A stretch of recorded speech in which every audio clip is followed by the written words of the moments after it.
think writing is such an act of faith, isn't it, all the time? I think doing a first draft is a constant act of faith because you've got to keep going and believe in yourself, and you've got to turn back up at the desk and think, yeah, what I'm writing, that there is a point to this. Hello and welcome to this week's episode of The Conversation with your host, Nadine Matheson. As always, I hope that you're well and I hope that you've had a good week. I have some exciting news to give you this week. I am part of a brand new podcast. I know, another one. We have another one. But this one is called Adventures in Publishing Land. And I'm joining Marco Rinaldi and Tariq Ashkanani from Page One, the Writers Podcast. And every second Monday, we come together and we give you our takes on the latest publishing stories. And we have a brand new episode, well, our first episode that came out yesterday. So just go to all your usual places where you find your podcasts, put Adventures in Publishing Land in the search box, and our podcast will come up. And you can also watch us in YouTube. The links are in the show notes, and I really hope that you enjoy it. Right, let's get on with the show, because today I'm in conversation with author Chris Bridges, whose debut novel, Sick to Death, has been shortlisted for the McDermid Debut Award. And in our conversation, Chris Bridges and I talk about his surprising journey from nurse to novelist, the surprising reality of book launch day, and the struggles of writing with chronic fatigue. Now, as always, sit back or go for a walk and enjoy the conversation. Chris Bridges, welcome to The Conversation. Hi, glad to be here. I'm glad to have you here, even though you're leaving me, Chris. I know. Chris knows. Yeah. Yeah, we're about to move South East London. We've lived here for 12 years and loved it, but we're just about to move down to the South Coast for a maritime life, whatever you want to call it. A life by the coast. He's abandoning South East London. I love South East London as well. I'm really loyal to Lewisham. Yeah. All right. So my first question for you, Chris, is, because obviously I got your debut novel, Sick to Death. So I've actually got two questions. Okay. What was it like those 2 months, I'm picking 2 months coming up before the publication of Sick to Death? What were that moment like for you? So it's quite weird. So the publication date is tomorrow. So is it tomorrow? Yeah. So it actually comes out physically tomorrow. But it's kind of weird because you feel like the publication date is going to be this huge event where like it's the first time anybody ever sees the book. And then in reality, people actually do see the books in dribs and drabs. So the marketing department have sent it out in waves to people on like Bookstagram or BookTok and those kind of people, bloggers and crime fiction lovers. So I had this sort of vision in my head that there'd be this day where all of a sudden there'd be this explosion and that people would all read my book that very day and know my book, which was never going to happen. Like no one's going to run to the shop and buy my book and then just read it straight away. But it's just this weird thing that you kind of have in your head, and that all of a sudden you're vulnerable and exposed and your work's out there. But actually what you forget is that your work's out there on NetGalley. So there's the website for book reviews called NetGalley where people can request books. So I've had a lot of reviews on there, which naively I thought was a good idea to look, which it hasn't been. It's been good and bad, mostly good. So the kind of publication date feels sort of odd. And then yesterday, I had an article in the Daily Express, which was also in the Mirror, and then I had an article in the Metro as well. So that was kind of a weird feeling because it was they were quite personal articles as well, talking about my own illness, how that relates to the book. It's just been a strange experience. It's I know a lot of people say that publication is something that affects their mental health and kind of that they've really struggled. And to be honest, I can't unpick what is affecting my mental health at the moment because we're moving house tomorrow, and it's taken 6 months to move house because we had a buyer fall through. So it's been a really fraught process that's just gone on and on and on. So I think the kind of combination, I don't really know which stress is which. But yeah, I feel excited about publication. It's an amazing thought.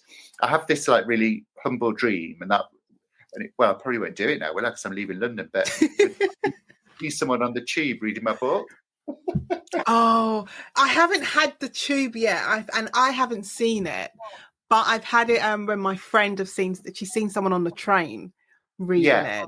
And then she's got them to, because she sent me a picture and I'm like, who's this random man? Like, why is she sending me this picture of this man? Like, I didn't understand. And then the next picture was him holding the book. And then it was another picture of them. I think it was the binding room. So that's, I haven't seen anyone I haven't seen anyone personally, but I think another friend saw someone on the tube. But it'd be cool to see someone yourself reading your book. Yeah, that would be really weird. But it's so tempting then to go up and tap them and say like, hi. I would do it. I would be like, I would as well. I'll be like, I wrote that, even though it hasn't got my picture on the back. I'll be like, I wrote that. Hover and see if they recognise you or not. That would be quite, especially with the kind of books we write, it would be quite creepy, wouldn't it? It would be. But I was thinking as well that maybe in a way, having the stress of moving house, it probably helps with that whole publication. Probably helps soften it a little bit instead of it being all consuming publication day. Yeah, I'm part of a group. So there's part of I got inducted into a WhatsApp group, which can often be terrible, can't they? When it's like school mums or something, or whatever, or a work thing. But no, somebody invited me to join a WhatsApp group, and it's a really varied group of kind of all sorts of writers. They're all debuts for this year, and there's like 50 something of us. So that's 50. Really useful. The solidarity of kind of seeing other people's experiences. It's really interesting. I think we're like an unofficial union, to be honest. How did you find each other? Because 50 is a lot, and I don't think my debut year, I think I only knew, let me think, I think there's only one other, oh no, that's a lie, probably 3 other debuts that I knew. I think it's because it's so varied. Because a lot of them are like, there's quite a lot of literary fiction people in there, and historical. There's all sorts of stuff. So I think that's probably why. I think it's because there's so much variance, and I think a lot of it's people have found each other through social media, or there's a couple of people, they came up through the Women's Prize things, or the different writing groups, Curtis Brown and things like that, and it's just kind of mushroomed. I think we're maybe becoming a force to be reckoned with. In terms of emotional support, that's actually really good, because people are quite open, and they'll be like, "Oh God, this happened to me." Someone cancelled my event that I was going to go to because no one bought any tickets, and you're like, "Oh, okay." Which is not an uncommon thing to happen for debut authors, because it's a hard sell. Do you think that, like having that support group, especially having it early on, so before the book's even officially out, that's helped you maybe like manage expectations and things like that? So you've gone into there much more of a clear view of publishing. Yeah, definitely. And do you know what? There's another beautiful thing as well. Sometimes publishing professionals write books. So there's like a few people in there who are ex-publishing professionals, or so kind of that's really helpful to get their take. I think the only negative thing would be that if you do sort of interact with a lot of other writers, you can get that.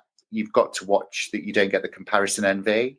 You don't get like, oh, why has this person got an article in Marie Claire, and kind of why is this person on the BBC, or kind of, you can't help it, can you? It's going to happen. Equally, I am always pleased for people. So I'm quite well known in the group for being the cheerleader, because I read such a lot. Because I don't work now. I retired through ill health, so I've always been like a mad reader. Like even when I was working, I'd read 2 or 3 books a week. So now I'm kind of, it's crazy. I'm probably about 4 or 5 books a week sometimes. So I have made it kind of a mission. Often people will join the group and the books come up on NetGalley, and I'll be like, "Ooh, that book sounds really interesting." So the next thing, I'm like shouting about the book on social media just because I'm really excited about it. So it's increased my reading list as well. So, but you know what? That kind of support, it's so important, because you said you can't. The comparison thing doesn't go away. From doing this podcast, talking to authors outside of this podcast, just other authors that I know. It doesn't even matter how successful they are. Some of them are really, really successful. They've got all the tags, Sunday Times, New York Times, Netflix, they've got all the tags, and then others, they don't have it. But that comparison, continuously looking to the other side to see what someone else is doing, or see what marketing campaign they've been given, it doesn't go away, which is a weird thing. Yeah, it is. Maybe I went to that event that Dorothy Kimpson organised, which was great. I really, really enjoyed it. The with women writers for crime Yeah. fiction one at Blackfriars. So maybe I should have kept an eye on you to see whether you were shooting daggers at Lisa Jewell. No, I love Lisa. I would never. The first time I met her, let me think. I think it was maybe 3 years. God, I can't remember. It might be 2 years ago, 3 years ago. And it was at an event Yeah. at Waterstones. And I met her. And I had to say to her, look, I just need like a minute to do a complete fangirl moment, and then I'll be fine, but let me have my moment. And I had my fangirl moment with Lisa Jewell, and then I was all right. And I think she's amazing. She's the loveliest person. Also. Yeah, I did that with so Erin Kelly, I'm a really big fan of her book, Yeah. psychological fiction. Yeah, so I kind of have this running joke that Erin Kelly has got to be careful not to drive through Lee, where I live, in a snowstorm. I get a bit of misery, especially me being a nurse. Get the big hammer. You know what? I know we've gone off the tangent. I watched Misery again the other day, and the scene when oh my God, it's so good. But the scene when Annie breaks his ankles. Yeah, like, I think could have been so long since I'd last watched it. I mean, like probably decades. I haven't watched it for years. Me too. Actually, I must rewatch. Yeah, and on the rewatch, I'm like, I just completely forgot the violence of breaking it's so violent. his ankles. When I was a student nurse, we had to go to the operating theatres, and I was sent into an orthopaedic operating theatre, and they were doing this surgery. God knows what it was. I probably didn't even know at the time. I was clueless, and they got this massive hammer out because they had to actually break a bone. And I got this it was around. I mean, this was the early '90s, so Misery was a thing, and I kind of wanted to just stand there and get this moment where had this compulsion to just shout like cock-a-doodie, you dirty bird. But I think I would have got thrown out. They would have kicked you out. It's so funny. Yeah. I always think this about myself, that I can read things and read those sort of horrible, dark, visceral scenes like in Misery and see it on the screen. But it's the seeing it on the screen that puts me. It just I don't like it. It's just the simplest way of making it. I can't watch surgeries. I grimace and turn my face away, but I can write the stuff that I write. I've always been quite squeamish, but I found with the operating theatre it was all right as long as you looked away the first bit, and then it kind of just looked like butchery. It was fine, but we didn't spend a lot of time butchery.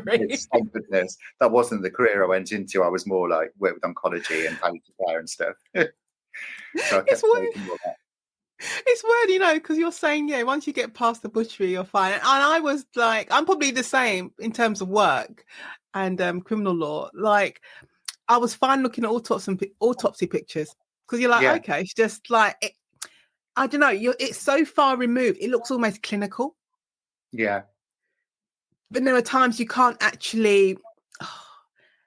Your brain can't comprehend that this is like a body part because of the way it's being photographed. I think for me it was like being in work mode as well, because I was wearing a uniform, and kind of the minute I was in my work uniform, because I can't bear people being sick, it really makes me feel quite unwell, and I get a sort of horrible reaction. I want to join in, but whenever I had my work uniform on, I'd be fine. And I was much the same with gory things. I was okay, but I'm really funny. I'm a vegan, partly through squeamishness, because I can't bear dead animals and meat, and it really upsets me. But I always kind of joke to my partner that if there was a dead person floating down the Thames, I probably would be like, oh, okay. But if it was like a dead dog, I'd be like, oh my God. I'd be hysterical. It's so funny, listen to us, you wouldn't think we're both crime writers. I know, terrible. The second thing I was going to ask you about Sick to Death, did you feel as though you were putting yourself into the book? Because obviously you have your health conditions with MS, and then we've got Emma who has an illness. I did. It was kind of, I did feel like there was a part of me that kind of had to tell myself to pull myself together a little bit, because I got this feeling that I had to represent all ill people, kind of like I'm writing a character who's got an illness. So it was kind of I decided that I wanted to kind of flip some tropes about sickness, because there's so many tired, boring kind of cliches about sickness in not just in fiction, but in films and television. And you often find that people who've got illnesses have to be one of two things. They either have to be really sickly sweet and passive and kind of nice because they're ill, or they've got to be like, like in an old like Agatha Christie style book where the bitter old woman who's just written the will and she's about to be murdered and she's ill and horrible. But the other thing is that often if people are sick in a book, that is the story and that is pushed to be the story. It's fine. But the problem with an illness like mine is my story doesn't have a narrative arc. So I've been diagnosed with MS. I'm on like a holding treatment. So I inject myself once a month to try and stop the MS getting worse. My life expectancy is only a few years less than someone without MS. So, although there's a little bit of like up and down, there's some undulation in what happens to me because I get little relapses and flares, but on the whole I don't fit like a traditional like up and down story arc. So often what's expected in a book is that a character is sick, they start off at the beginning, then they've got to end up doing one of three things. One would be that they die, two would be that they get better, three would be that they're proven to be a faker. So I thought, what if I wrote a character who doesn't do any of those things and the sickness is just there in the background? But I'm such a tangent go off. I just do it all the time. I'm terrible. But yeah, to get back to the original question, there were passages in the book where I felt like I was putting myself in there. But what I kind of did, so I was thinking about it and I thought, first of all, could I write a sick person? It would be plausible that someone who's got a chronic neurological illness would end up getting involved in crime. Would they have the energy? And I thought, would I have the energy? And I probably would. So I think I probably could kill someone if I really needed to. I wouldn't. But I would probably just need a week to recover. It would take time. I would take a long body as well to recover. And I'd need a bit. You need a holiday. Everything needs planning, kind of with me. So I kind of thought that, and then I kind of thought as well about my own situation, and I thought, yeah, I've kind of got things like I've got a supportive partner, I've got a network of friends, I've got occupational benefits from having worked as a nurse for so long. So, I've got sturdy accommodation. But I thought, what if you had none of those? What if somebody was ill and they were living on benefits, the family were unsympathetic, no one believed them that they were ill, all of those kind of things. So I just kept extrapolating and pushing it to try and think what would make someone do something quite extreme. I wanted a kind of plausibility to it. I did want to give an authenticity to the voice as well, and there were bits, I suppose, little passages that I've put in where it's about my observations about being ill. It's an interesting one. The hospital, in the opening of it, of Sick to Death, and it was the opening that, to me, I felt like, no, this is definitely what Chris has seen when he's probably been lying in a hospital bed. That's what I thought. Yeah. This is what I've heard when I had to spend a week in St. Thomas's, and I'm listening to everything going around me, and I'm listening to the woman in the next bed screaming out that she needs more morphine. Literally screaming. I said that was the same thing. She needs more morphine, and it was me asking for more morphine because I didn't want more. I just didn't want them to take away my morphine pump because the pump was nice. That's relatable. I think I looked at it from I think I've got the kind of both sides experience as well, because I was a nurse for 30 years before I retired due to ill health recently. So, and obviously I've kind of had episodes where I've been in A&E and done, different things as well, and different reactions, and also a long route to being diagnosed as well. So there's a lot of things you go through. I used to joke that I could write a rough guide to medical procedures. Do you remember those rough guide travel guides you used to get with the internet? I could write one like, this lumbar puncture not recommended. This one's really but yeah, definitely. But yeah, I think having that both sides experience really helps as well, because obviously I've spent my whole adult life, I've been hanging out in hospitals. It's been a thing. It always gets me about the hospital, not even the hospitals, like the waiting area, especially like in A&E. The last time I was there, so it wasn't last year, it was the year before, because I had an allergic reaction to medication, so I had to go to A&E. Wow. And it's sitting there in the waiting area, but it's when other patients were coming in, and the familiarity that the nurses and the doctors had with some of the patients. And it wasn't a familiarity because, they're like, I know, they've probably got an ongoing illness.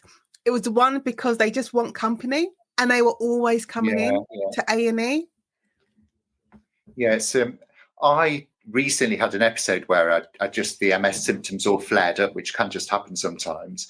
And I was talking to my partner, and I said, I've not left the house for 2.5 weeks. And I was like, oh no, I did go out one day. And I was like, and then I remembered that was the GP surgery. But that was like my day out. But it's kind of weird, isn't it? It's not like into the West End or anything. I'll kind of. It's your little trip. Yeah, so you can kind of understand when people are. I mean, I think for me, I've got a strange illness in a way because my illness fluctuates such a lot. So I'll get really good days when. And they're the days when people tend to see me when actually I don't look like there's anything wrong with me, but then I'll get long periods where I'm not very well at all, which, but yeah, I can imagine if you are constantly in the state like I was the other week, then going to a medical clinic and seeing some stuff would be like a bit of a treat sometimes. Yeah. Because of the change from Homes Under the Hammer. And it's always Homes Under the Hammer, isn't it? That's all always. it's on. Always. Yeah. It's a bit of a depressing program, isn't it, though? Because I always think the homes that they're buying, they're probably where someone's died and then sort of not been found for 2 days, or those houses they've been repossessed because someone's fallen into poverty or something. Yeah, they've all probably got a really sad story, haven't they? Why do you go to the extreme? It couldn't just be just like I've ruined the clean out. I've ruined Homes and Hammer for everybody. Homes Under the Hammer, I'm always like, you're going to be over budget. It's like Grand Designs. I love Grand Designs. Oh, yeah, they never listen, and they're always over budget, and it always goes on too long. Some, don't they? They're like, if it's like a house or something, if it's like broken down, they do like This Old House by Shakin' Stevens or whatever. It's always like. I've always thought that was a great job choosing the music. Choosing the music for Homes Under the Hammer. Yes, that's going to be Chris's alternative job. Yeah, definitely. I'm there if they're listening. So talking about jobs, right, Chris, how would you describe your writing journey, getting to this point of publication? Yeah, so it's kind of, there's a lot of commonality with other writers, I think, that as a child, I wanted to be a writer, like from a really early age. When I was 7, I won a writing competition at school, and I won this little plastic machine that if you put 2 peas in, you got little dairy milk bars came out. Oh, you won that. I wanted that when I was little. Yeah. I never got it for Christmas. Really cool, wasn't it? And so I was like, oh, so something in my brain kind of clicked, and I was like, oh, if I write, then people will give me things. It kind of works out like that. And I always just really enjoyed stories and telling stories, and then I got really into fiction. And as a teenager, I wasn't very happy at school. And I kind of discovered crime fiction in the school library, and I worked my way through all the Agatha Christie's. I used to read at least 3 or 4 Agatha Christie's a week, and then I graduated onto psychological crime fiction like Ruth Rendell and books by P.D. James, different things. And I was really, really into it. So I kind of thought, yeah, I'm going to be a writer. So I got myself a plan to go to university to study English. Then it all just went a bit wrong. I was completely teenage, probably a little bit depressed and a bit unhinged, and ended up, it all fell apart. Ended up working in Woolworths, and I thought, oh, so this writing thing's not going to pan out. And to cut a long story short, so I ended up becoming a nurse. Had a very busy career that was really satisfying and enjoyed it. And just put the idea of writing to one side. It didn't really figure, but was just thought, I'm not going to be a writer. I'm just a reader, and I love reading. It's a huge passion for me. I'm the kind of person who goes into a bookshop and smiles at books that I like. I just get really excited, and I'm a bit of a book hoarder as well. So anyway, about 15, 16 years ago, I was so unexpectedly single, went to the local arts centre running a creative writing programme, went on this course there. And at the end of the course, he said, why not submit some of your work to this local competition? And it was called Writing East Midlands at the time. So it was like for the whole of the region of the East Midlands. And I won the competition, had to go to a stately home. They gave me £50. I was like, it's amazing, I can write. So I started submitting story after story to different websites and different magazines and different things. Rejection. And I just couldn't hack it. I didn't like it at all. I was like, okay, that was obviously, I can't write. I need to just sort of bin that idea for now. And then somehow. So hold on, can I stop you just like 1 second?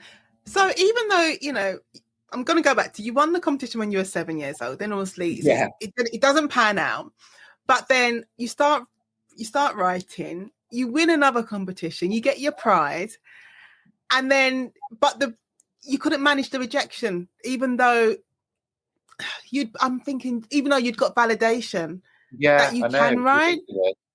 I think maybe, I don't know if it was my headspace at the time, or I just don't know where I was at, but I just remember thinking, yeah, this isn't working. I don't think I've got what it takes, although I did win that competition. And I can't remember the name of the man. He was a crime writer who judged it, and he gave me really positive feedback and said, he said, it's really important that you pursue this kind of, and I was like, somehow didn't. So I got, I can't remember how it happened, but I ended up writing a column for a website. So it was kind of, there was an up and coming LGBTQ website that was being sort of touted around, and it was kind of like set up by this couple who started it up, and I said, well, I'll write an article for you, and they really liked it. So that kind of fell together. The website got a bit bigger, and I ended up writing a weekly column, ended up doing theatre reviews. Then we moved to London, ended up doing theatre reviews for Londonist website, and I kind of just really, really enjoyed the writing. I just found it so much fun. I love the idea of writing an article where you can sort of start off with an opening theme and then kind of bookend it in the article. And I really enjoyed the word limit as well, that kind of like the challenge of like 1,000 words, and you've got to do, I'm sure you've done it yourself for like magazine articles or whatever. And I just thought, so I thought to myself, well, maybe this is what I do. I'll just do this kind of thing, or just write theatre reviews, write a 300 word or a 500 word theatre review. And it's fun. And I kind of had in the back of my head that maybe one day I would write. And then I did a weird thing. So, you've got all these COVID writers who are people who were furloughed, and then they'd always wanted to write a book, and they got furloughed, and they had loads of time. I did the opposite. So beginning of 2020, I'd just been diagnosed with MS after having that diagnosis hung over me for quite a long time before that. But I'd had an attack that put me in hospital, and I recovered quite quickly from it and was back at work. COVID hit, and there was a shout out for Radio 4. So Radio 4 was saying they wanted people's COVID experiences. And I was a palliative care nurse, so I was seeing lots of patients who were at the end of their lives. And I thought to myself, it would be a really kind thing for me to do, to write about the reality and say, look, people are dying in hospital from COVID. It's obviously not a nice thing, and it's awful that you can't be with them. And that's really tough, but we're doing the best that we can. And, the deaths aren't necessarily scary. There's medications and kind of, so I wrote this short piece. Anyway, they contacted me back within a day and said, will you read it on tonight's show? And I was like, oh my God. So, oh, wow. And I think what it was all of a sudden, it was the MS made me think, who knows what's going to happen with the future? Maybe this is my chance, that I just need to grab whatever's going. I think it was that bit of validation. So I just sat down and wrote a novel, kind of. So what I would do was every day I'd get in from work after being on the wards in a London hospital with COVID, which was insane, get home and I'd write for an hour, and then I'd write at weekends, and ended up writing this whole novel. So I submitted it, and it was like tumbleweed. Nothing happened. So I kept Was that sick to death? No. Oh, okay. So about nurses. So I was it was a crime thriller about nurses. So I kept sending it in. And I think after about 50 agents, I thought, I'm going to have to give up with this one. So I'd had positive feedback from 2 agents, and it was really enthusiastic. They basically said, we love the way you write, but we don't like what you've written about. We think your subject's not very good, or your story. So I thought, okay, that's really positive. And actually that validation worked that time, and it clicked into place. And I thought, what could I write about? And I thought, and that's when the whole sick to death idea came in. And I started writing that. Then there's a Deptford connection, so which will please you. Of course it will. It always does when I hear Deptford. Yeah, definitely. So there was I saw a thing online for a thing called Spread the Word, London Yeah. Writers Award, and it's an award for people who are from like more underrepresented backgrounds, so like people from different ethnic backgrounds, LGBTQ people, disabled people, people from working class backgrounds, all of that. And it's the fact that those groups of people are underrepresented in publishing, and to try and bring their voices forward and to help. So, and it was a thing about having a novel, and all you had to do was have like the first bit of the novel. And I got taken onto the course, and it was the best thing I've ever done. So it was like a 9-month course, and we had like lectures, visiting speakers who were authors, workshops, and we had like a feedback group. So it was like having to lay yourself bare and put your work in front of another writer. And I was already kind of probably over halfway through Sick to Death, but I worked through that. And then at the end of that, I found an agent. You know what I was just thinking? Sometimes it's not even about necessarily winning the competitions. It's about the point when you like properly immerse yourself in that world, and you're surrounded by other writers who are in a similar position to you, and you're either starting something new or you're working through an existing project. But just being immersed in that world is the thing that then pushes you forward. Because that's a lot. Because a lot of mentally, it's a lot to go through. How whatever the story you tell yourself about rejection, that's a lot. That takes a lot of mental work to push through that. It's difficult, isn't it? And I think for me as well, because I came from a working class family who then became middle class. I was doing kind of like a non-arts job, so I was working as a specialist nurse. I just didn't feel like I fitted into this world of being a writer as well. I kind of thought, oh gosh, you need a master's in creative writing, or you at least need to have gone to uni and done English literature, whereas my degree's in nursing. Kind of, it just didn't feel like I had a place in that world. But actually, I think in lots of ways I did understand, because of my reading as well. I kind of had an understanding of kind of writing patterns, storylines and plots. I think the thing with the first novel, I think I just didn't know enough. And I think it was one of those like learning novels, that kind of thing. It was like I'd thrown out the novel where I didn't quite know what I was doing before I wrote Sick to Death. But I think there's so many of us. I think you'll find very few writers who haven't got that first novel, and that first, it will never see the light of day. They finished it. It has everything there. It has characters. It has plot. But maybe the structure's not there. You didn't even know what it meant to indent a paragraph at that point. But that's just you. I think you just becoming comfortable with putting some kind of story down, and then also knowing that you can finish something. Because once you've known that you can actually finish a book, whether that book's rubbish or not, but knowing that's like the first hurdle, and you're like, oh well, I can finish a book. Now let's see what the next step is. 100%. Because I think writing is such an act of faith, isn't it? All the time. I think doing a first draft is a constant act of faith, because you've got to keep going and believe in yourself, and you've got to turn back up at the desk and think, what I'm writing, that there is a point to this, because you're in this little echo chamber, just sitting there. I mean, I'm not one of those writers who like shares their work constantly, which some people would do, like having like constant beta readers and being part of a group and also passing it around, or definitely not letting my partner see it. That would kill me. So I think for those reasons, kind of for me, it's kind of a constant act of faith. I think as well, the other thing, I wouldn't trust voices around me, because I think you just worry that they might say positive things just to please you, because they care about you, kind of thing. But this is the thing. It's like I always used to say to, like when I was mentoring writers, is that don't really rely on your mum. Exactly. Advice about, because she's your mum and she loves you, and she doesn't want to hurt your feelings. So you need to that feedback from strangers. I was going to stand a bit like Blanche in a Streetcar Named Desire, the kindness of strangers. But sometimes you don't need the kindness.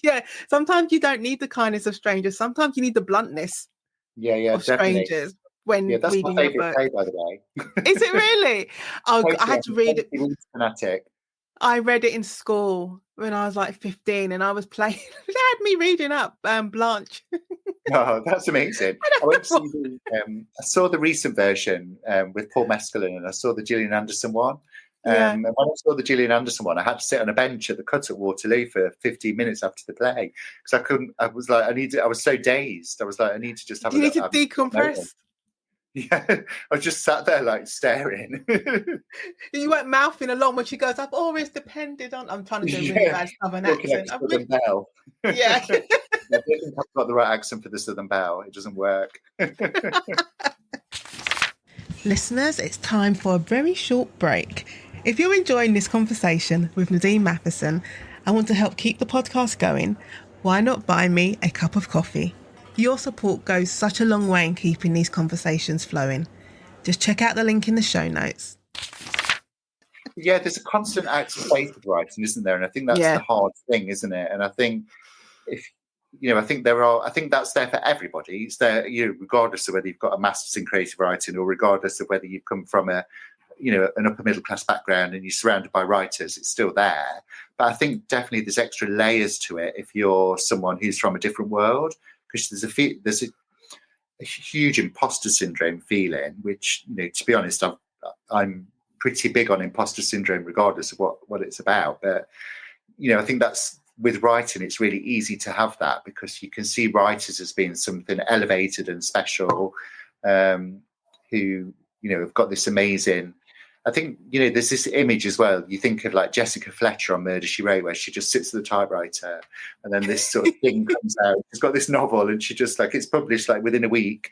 And then the publishers pay for a cruise for her. It's the cruise. Oh God, she has a lot to answer for, Jessica Fletcher and her bloody editor, because and it's not even, I've say it a lot on here.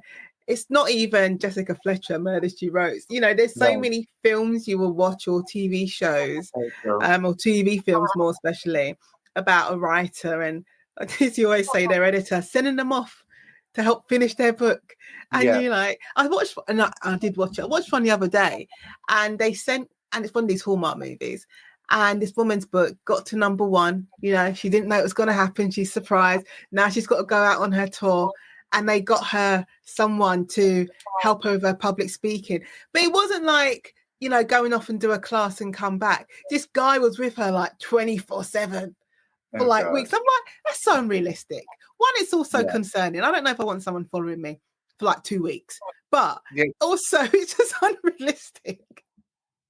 It sounds a bit Whitney and Kevin Costner, to be honest. It's a bit it could all go very wrong. It could all go extremely wrong. Yeah, I do think the media just perpetuate these strange ideas about writers, and there's this kind of myth of the writer, isn't there? Like the muse and all of those kind of things. I think it is quite hard for some people to feel like they belong to that world, which I think is why, the Republican government wouldn't really like me, would they? I'm the DEI hire, aren't I? Because I came up on a course. We all are.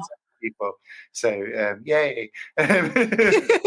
It's just so important, isn't it, to elevate those voices, because these are the voices of people who don't feel like they've got a place in publishing, and they're also, readers. I think readers are entitled to have these stories there. Readers from different ethnic groups need stories that relate to them. I think for me, I really don't pause for breath, do I? I think for me as well, reading has always been a consolation. And whatever I'm going through in life, there's always a book that helps me, kind of in fiction, and I can think of fiction. So things like mood issues or work problems, relationship problems. There's fiction for me is the place that I go to, because I don't really read non-fiction. So, but when it comes to illness, there wasn't a lot when I became ill that kind of really comforted me in that way. It was more memoirs. And so I thought, why can't I have a bit of a Trojan horse in a way? It's not that Sick to Death is a book that just goes on about illness all the time, but it also is in there kind of because that's a huge integral part of her life, and it's also part of the motive for why she does what she does. Yeah, I just think when you're, whether you come from, I'll say like an ethnic background or, part of LGBTQ plus community or anywhere else that is seen as other and different, you spend such a long time trying to work out how you fit in the world and your, I say the world at large and your smaller world, your communities. There's always a lot of code switching. Sometimes you're not even aware that you're doing it, but you are doing it, trying to fit in. And then you have this world of, I say, of publishing, of writing. And then again, you're trying to work out how you can fit in there, and which is where you probably get the disillusionment of maybe this isn't for me because I'm not seeing people or reading from people who look like me. Yeah. I mean, I think things are definitely, they have had to become better. I'm not sure it's going to stay that way with the way the world is at the moment, but definitely, I mean, you do definitely see more diverse fiction around now. There's definitely more queer romance around. I don't know about the ethnic representation. It seems to be a bit better than it was, but but it's better than what it was. But I mean, my bugbear is always that there needs to be. It just makes sense. There needs to be more diversity in the stories that are being told, and I think that can be across the board, really. Yeah. Because if you're writing about, so like you're writing about, you've got a book by an LGBTQ writer. What it doesn't necessarily means that his main character or their main character needs to be someone who's gone through every single form of adversity known to man because they're part of that community. They might just want to tell a story about, I don't know, a man fighting dragons. It's like that. Just tell your stories. Yeah, or just a crime story with someone who's a detective who's not tortured because they've been in conversion therapy or whatever. Oh my God, yeah, exactly. But then also as well, you're talking about the world. The madness of the world. Like every morning. Right. I think it's getting the balance, isn't it? And it was really interesting doing the London Writers Award, which is kind of the program was so helpful because, like, to meet to the people from diverse groups as well, and sort of their experiences and how they were trying to get it across as well was really interesting.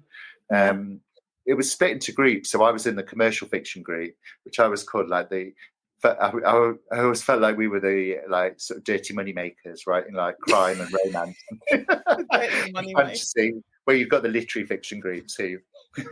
But that wasn't the concept of it at all. Actually, there was some really good fiction coming out there. It was amazing.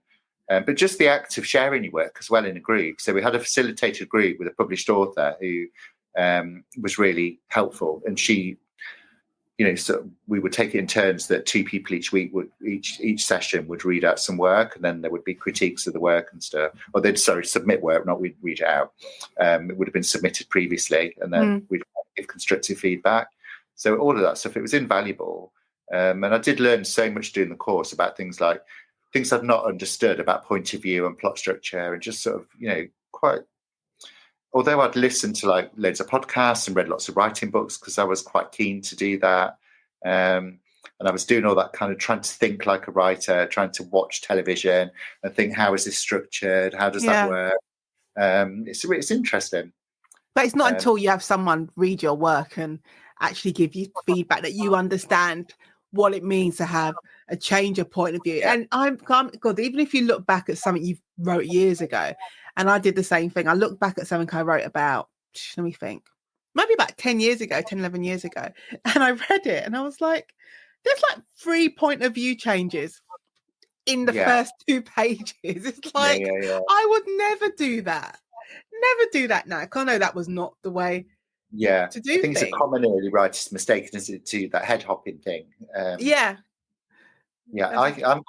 a bit of a first person point of view addict as well, like first person present tense. So thinking of crime, psychological thrillers or suspense, it gives an urgency, but it can be quite claustrophobic as well, which is good and bad. It's hard. Like this is I've given myself like 2 challenges for 2025, like writing wise, and that was like, one, I'm gonna write something in the first person because I can do a short story in the first person, and again that was my other thing. My other challenge was to write more short stories because I normally run away from them because I don't like doing them. I find it hard work. So I thought, no, this year I'm going to write more. If someone invites me to do a short story, I'll say yes. So I'll do more short stories, but also challenge myself to write in the first person because I can do it for short stories. I thought I can maintain it for like 3,000, 5,000 words. But anything longer than that, I'm like, I can't stay in one person's head for that long. Like, it's a bit much. But I'm challenging myself to write something. Have multiple narrators. That's how I get away with it. Yeah, I find like if I'm not in the first person, for me, it's like if it sort of feels slightly distant. And I think for me, I need to try writing a different style. But I think it's probably just what I've got used to. And I'm just in that Mm. habit. That is my groove kind of thing. I need to reprogram my brain, get my neuroplasticity working to try a different style. I'm not very good with like past tense. I know there is a kind of movement, isn't there, of people who really hate people who write in the present tense, Yeah. first person, but whatever. They don't have We to all read have it. our preference. I think, we all have our preferences, but, I Exactly. think challenging ourselves and being open to challenging ourselves, Yeah, it's never going agreed. to be a bad thing as a writer. Yeah, definitely. Would you write anything else other than crime fiction? Or is this is your Yeah, I thing? think I would. I'm quite into vintage stuff, so I really like the 1950s and 60s, maybe wartime, but not in a kind of twee way. I don't like all that jolliness, like Cockneys in a pub or singing while the bombs go off kind of thing. I like the gritty side, but yeah, I did have an idea for a book that was set kind of from the 1930s with sort of, and then a bit in the 50s and then a bit in the 90s. So yeah, I've still got that on the back burner. I think I would consider that. Maybe I'd have to have like an exotic nom de plume, like a pen name. Some writers do that, don't they? So the publisher I'm with, Avon, is quite a commercial publisher. So they publish lots of romance, historical fiction, crime, what would stupidly be called women's fiction because there's no name for what it is. But it's just a derogatory name to label it like that. But Well, you don't have men's fiction, do you? Because Nick Hornby was never classified as men's fiction, never. or Tony Parsons when he was writing those sort of books. Yeah. But some of the writers that Avon can like, they're quite commercial and they will publish a couple of books a year, and some of them have different hats, so they'll do books under different names as well, which I think is not that uncommon with commercial fiction as well. But I think you'd need a lot of energy and time. Do you think, I was going to ask you about energy and time, because now that obviously you're retired, it seems weird looking at you and saying, Chris, you're retired, because you don't seem old enough to be retired. But being retired, you say it's medical retirement, and moving, do you think that's going to affect like how you write and your output? Yeah. So one of the big symptoms people get with multiple sclerosis is fatigue, and I think people don't realise that people get that. And I didn't really understand fatigue, even though I'd worked with patients with cancer for years, and people talked about having fatigue, and I'd be like talking the talk, but actually I don't think I quite got it. I think it's quite difficult till you've got it. So I get severe fatigue with the MS, and I ended up having to give up work. I was a specialist nurse in palliative care, which I really enjoyed. But there's good and bad things, because I think leaving the NHS isn't the most terrible decision at the moment as well. But yeah, I was lucky enough that I'd got enough pension behind me to retire, which was good, because I was getting to a point where I was so tired that like I'd get home from work and I'd just collapse on the sofa. I'd spend the whole weekend collapsed, then I'd go back to work. And then it was kind of like I got to the point, actually, sometimes I'd sneak off at lunchtime because I was too tired to talk to anybody. Those kind of things. It was just I was exhausted. And then I started to panic that I was too tired to do the job. And I was thinking, I started to feel like I was drunk sometimes because of tiredness. And, obviously with nursing and a responsible job, safety is quite important. So I think it affects my writing quite a lot. I think because I think what I have to do is kind of just pace myself and just think, can I write today? If I push myself, is that going to make myself feel worse? If I'm feeling fatigued? Because there are moments when I get to the computer and I get this kind of brain fog where it's like, I always compare it to like, you've drunk a hot bottle of wine at 2:00 in the afternoon. It's that feeling. And it's quite hard to write through that. But there are times I can push through that and I can sort of pass through the wall. So it's just getting this balance. And it's quite hard sometimes to work the pattern out. It's frustrating as well, because I think for me, momentum is really helpful. So if I keep writing and keep at it, it's fine. But if I take a break and like I'm away from the manuscript for a week, I come back to it and I'm like, what is this rubbish? Or I start writing, like, I can't remember how to write anymore. It's kind of, I like the momentum of it. I don't know if Yeah. you're the same.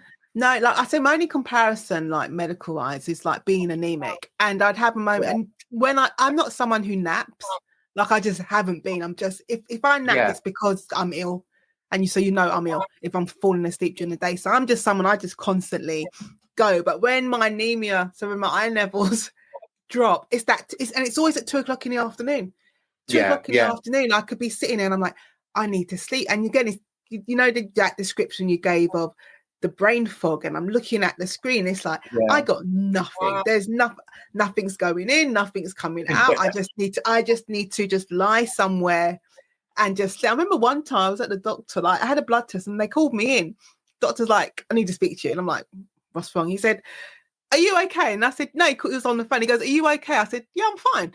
He goes, I've just got your blood test results back. And he goes, you should be on the floor because my iron levels were so low. He's like, you should be on the floor, like you're this close to going to get a transfusion. And I was like, no, I'm all right. So it's weird. You don't sometimes, like you push through it. And there's other times when, I'm about to I need to fall asleep now on the floor right at this spot. Just looking back, I can't believe that I was working and that I was writing and doing all these things because I don't know how I was doing it. And I think it was caffeine and adrenaline was getting me through a lot of the time. I think it was a combination of the two, and determination.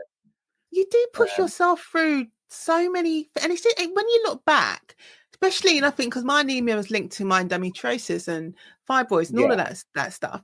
So, but when I look back, an amount of times, like I remember, like I collapsed at Canada Water Tube Station. I was in Lewisham Hospital on a Friday night.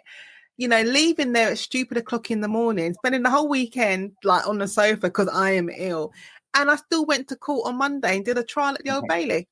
And when I'm looking back on it now, I should have just said no, because I'm not well. Clearly, I'm not well. I've been at the hospital, but you push yourself. You do push yourself through. You do stupid things. That's the only way I can describe it.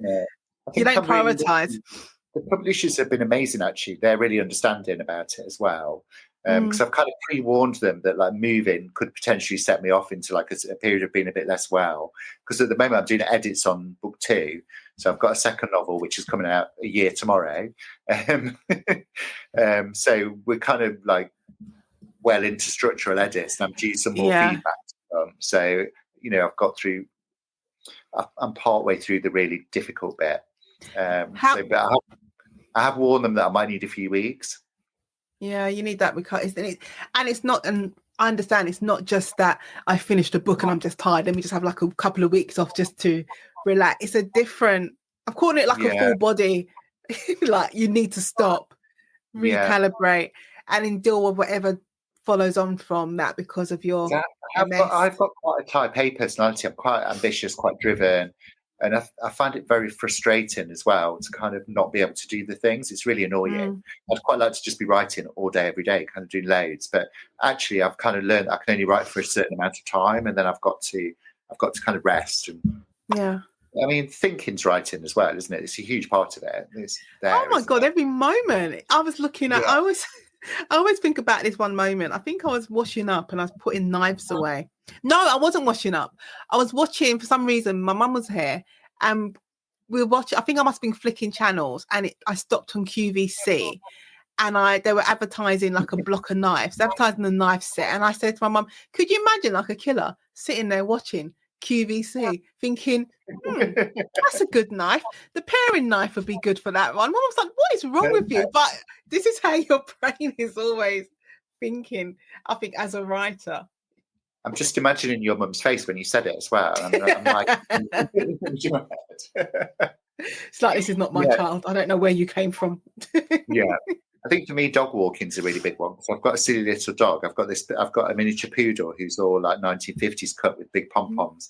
And when I take her for a walk, I'm often thinking, kind of, I'll go into these little zones and that's often where like I sort of unpick a plot issue. I'll think, oh God, that's what I can do with this. That's what needs to happen. And sometimes I stop dead in the middle of the street and I'm like on the notes app on my phone. Because it's fatal if you don't, because otherwise you get back from the dog walk and you're like, what was that thought? What was that?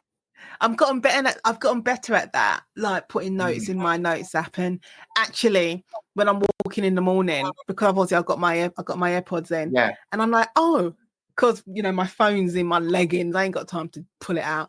So I just say, hey, Siri, can you make a note? And I say the note and it records it. And I was like, look at me.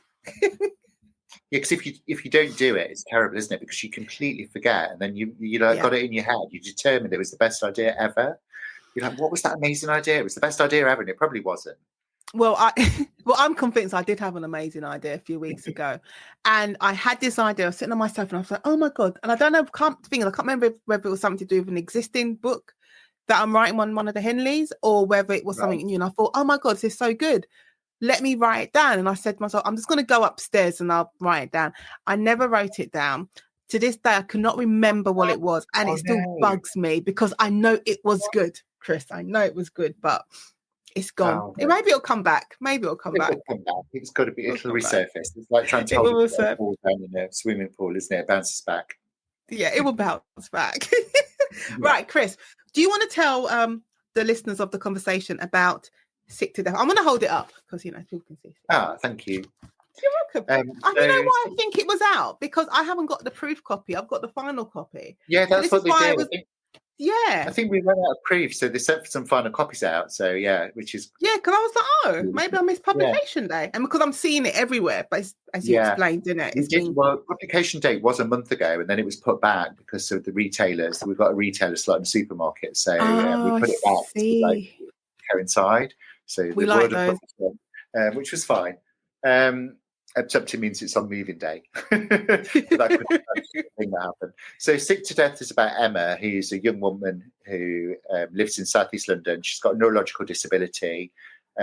She lives in quite a gentrified area where everyone's middle class, fairly wealthy, but she lives in one of the last remaining council houses that still belongs to the local authority. And she can't work because of her condition. She's got a very oppressive family who don't understand her, who don't believe her about her illness. And things start to look up when she bumps into a neighbour who's a very handsome doctor, and he offers her a way out of the pit that she's in, but it's quite extreme and it's a bit criminal. We like that. We like the extreme. It's been called Hitchcockian at the sort of start, but I don't know. It's difficult to categorise, but I'd call it a suspense novel. Yeah, no, it's definitely that. There's no car chases. Okay, I've got two questions that I now ask about your book. Did you face any challenges in writing Sick to Death?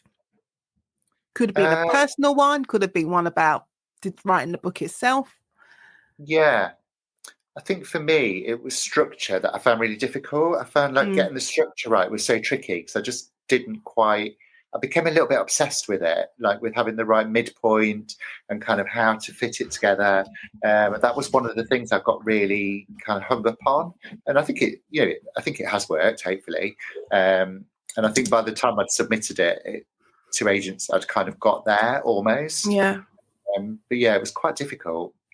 I think that can be a tricky thing, can't it? Story arc. And if you're a planner, it can be, because I was the last couple of weeks actually, I started writing. It's my other project that I do between Henley, and because Henley always keeps coming back, I have to keep pushing this other project to the side. Right. But then I decided like a few weeks ago that I need to just rewrite the outline and restructure it and stuff. Yeah. And I think the last 2 days, it was me staring at the story up, because I'm a planner and because I do use the 3-act structure, and I look at the story up. I've literally got the story up printed out in front of me, and I was trying to work out where exactly is my midpoint. Yeah. It's I got so hung up on midpoints that I'd be watching a television program and I'd be like, where's the midpoint? And kind of, and then you generally know. It's really interesting. But I think I'm a bit over my midpoint addiction. I got over it once I got through. I'm like, there's a midpoint. Yeah. Right, let me just keep on going now. I got to the point where every television program I wanted to like sort of shout to my partners, this is the midpoint. But you know what though? That is I think there's nothing wrong with necessarily like watching TV programs or even reading with that in mind, because you are a writer, and if you're a planner and that's how you plan your books and you use that 3-act structure, then I think inevitably you are going to be looking at things thinking, Yeah, sure. have they And it's followed healthy, it? isn't it? Yeah. Especially, and Yeah, then especially if it's like it's one thing, it's a film, but if it's like a series, it's then trying to work out where exactly is the midpoint within that whole yeah. series, because you'll have it within an individual episode, but also you'll have it Overarching throughout. one as well. Yeah. So I don't think there's anything wrong. It's just the geeks in us, No, isn't it? It's all good. Okay, so if you could spend an afternoon with any of your characters in Sick to Death, whom would it be and why? Oh, so partway through the book, there's a character called Lauren who Emma bumps into in the hospital. And Lauren's got MS, and she's hilarious, and she just has a really like devil may care attitude. She doesn't care what people think about her.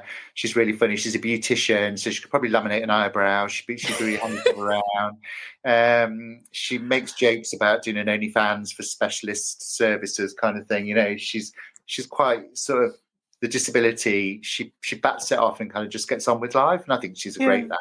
She'd be fun. What's always interesting about this character? Not this character. This question, when I've asked it, very rarely has anyone said the main character. It's always, it's always some background character, even someone who's just passing through, who they want to spend the afternoon with. Maybe it's because they're too much of the author in them and they couldn't cope with it. Yeah. When I think about this question for myself of the Henley series, it changes, but recently I'm like, I would spend the afternoon with Joanna, because Joanna knows, because she's the office manager, but she's more than the office manager. She knows stuff. Yeah, and I just think you'll have a proper gossip session with her. She'll tell you everything. Yeah, whereas I just want to learn how to laminate an eyebrow. Even what it means, I don't really understand. You just want to know. All right, Chris, let's do the last set of questions. Are you an introvert or extrovert, or a hybrid of the two? I think I'm a definite hybrid. I think I'm quite loud. Obviously, you've worked out that I talk quite a lot. But I really do need alone time. It's like essential to me to have time where it's just quiet, no background noise, books, me and the dog. And you're good. Yeah, definite. Okay. What challenge or experience, good or bad, in your life has shaped you the most?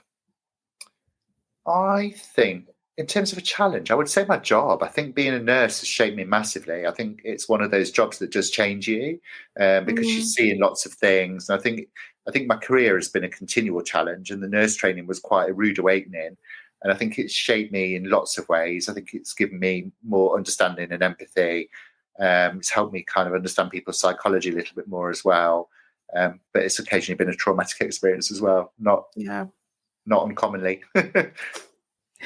I think, looking back now and looking back at like my own career and how I write, like being able to work with so many different people, like all different, and be the same for you. Every background, every ethnicity, everything. It's been so instrumental in how I think about my characters and how I create my characters and give them their little arcs themselves, which is like, they're not flat. There's a commonality because I think with a solicitor or someone in the law, you would be quite open. Somebody like you would walk in and I would just tell you anything you asked, it's fine. I'm going to tell you. And that's the same with a nurse as well, kind of. So you kind of almost get this like access to people's depths, which people wouldn't normally have. And also for, like, you're right. People of different like social, ethnic backgrounds, and an NHS hospital is just vast, because often the catchment area with the hospital I worked at in South London had some really wealthy areas and some hideously poor areas where people's living conditions were just shocking, and a huge variety of people from different nationalities, which was really, it's enriching and fascinating. So and I wouldn't have had that without nursing at all. I wouldn't have met those people. Okay, so if you could go back to when you were 25 years old and give yourself one piece of advice, what would it be? Oh my God, I was in such a toxic relationship. I would just tell myself to pack a case and go, just get out. I would have ordered the train ticket. But actually I persisted and stayed there for another 5 years. So that was stupid. That would be my advice. Escape. Pretty good the number of shelter or something, anything. Just to get gone. Okay, and this is one I like to ask now. What is your non-writing tip for writers? So not this is how you write, just a non-writing tip. Non-writing tip. Yeah. I think to what I've been talking about, to watch television. I think you can watch television and films like a writer, so you can watch them and look at structure, and I think that's a really helpful thing to do.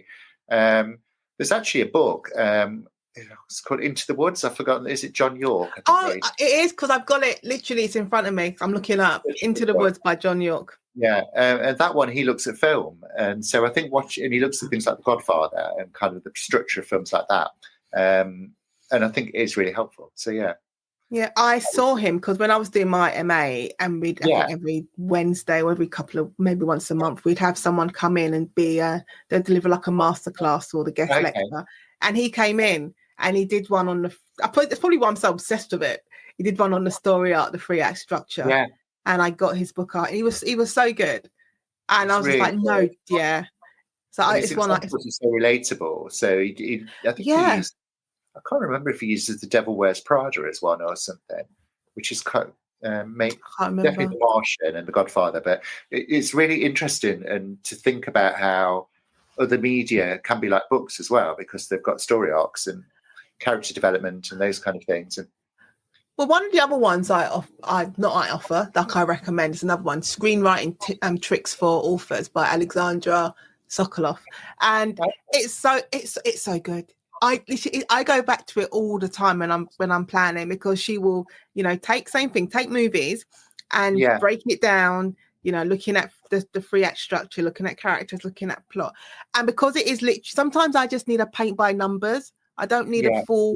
I don't need a PhD description of it. I just need you to tell me, what do I do on page 46? Yeah. And sometimes you do have this story in your head, but it's hard to think how it fits a 3-act structure. Yeah. It's almost like you want to push it together, so I think having a good understanding of that really does help, doesn't it? Yeah. And I said having it explained to you in a really relatable. I said sometimes there's nothing wrong with that. I said that paint by numbers. Someone said online. I don't know if it was on Threads, and I completely agreed. I understand. They were talking about recipes, and I said, listen, when I go online and I see you've made you've made a cake, and you're now going to give the recipe. Yeah. Can you just give the recipe? Like, I don't need 4 paragraphs of what took you to this place emotionally before you made the cake. That's me. Just give me the recipe. I don't need to know. One thing that inspired me that was really helpful as well was I heard a podcast, and it was Erin Kelly talking. I think this was before I was stalking her, and I became Annie Wilkes to her. And she said, like, one of the things that she did when she wanted to become a writer, she got one of her favourite crime books, or some of her favourite crime books, and she just dissected them, read them, not for pleasure, but as a kind of exercise. And I think that is a really interesting thing to do. I think so. I know, I agree. You have to find ways to make it work for you, but also work in a way that you're comfortable with. I think sometimes, when we try and force our way into, a different way of learning, or think like, well, we need to learn this way, we need to be right this way because X person has done it this way, and this is the structure. We try and force ourselves there. It doesn't work because it's not natural to us. So just find different ways. Yeah, definitely. Yeah. So finally, Chris, where can listeners of The Conversation find you online? So I'm a big Instagram user. I'm a bit of an Instagram. He is. So sometimes it's I think when I get days when I'm quite fatigued as well, it's a nice little window on the world, isn't it? But, so I'm at Chris Bridges Writer on there, and on the same name on Blue Sky Social. And then I've started a Substack because it's pretty much obligatory now, isn't it? You've got to have a Substack. Everyone seems to have one. So I've got a Substack that's called Sick Words. And I usually post on that about once a week, and post about me or the dog or being ill or whatever, crying. I'm following you on that. You know what made me laugh? Someone said, someone described Substack as only fan for writers. And I just think, and I was like, sounds about right. That's what it is. It's great, isn't it? Unless you subscribe to too many and then you get email pings constantly. That's a bit annoying. I did have to turn off my notifications because I've subscribed to too many now, and it's just like it was just a constant. of like randomness that I didn't really need to know. Yeah. So I usually recommend books on there as well, because I love recommending books. It's a huge thing for me. Yeah. Well, I will put all your details in the show notes so people can come and find you. Yeah. And that'd be great. That would be great. Well, that just leaves me, Chris Bridges, to say thank you so much for being part of the conversation. Oh, it's been an absolute joy. I've really enjoyed it. Thank you so much for listening to today's conversation with Nadine Matheson. I hope you enjoyed it as much as I did. Be sure to tune in every Tuesday for a brand new episode featuring more amazing guests. Don't forget to like, subscribe and leave a review. It really helps the podcast grow. And if you'd like to support the show, you can buy me a cup of coffee or sign up on Patreon. The links are in the show notes. And if you'd love to join the conversation as a guest, feel free to send an email to theconversation@nadinematheson.com. Thanks again for your support, and I'll catch you next time.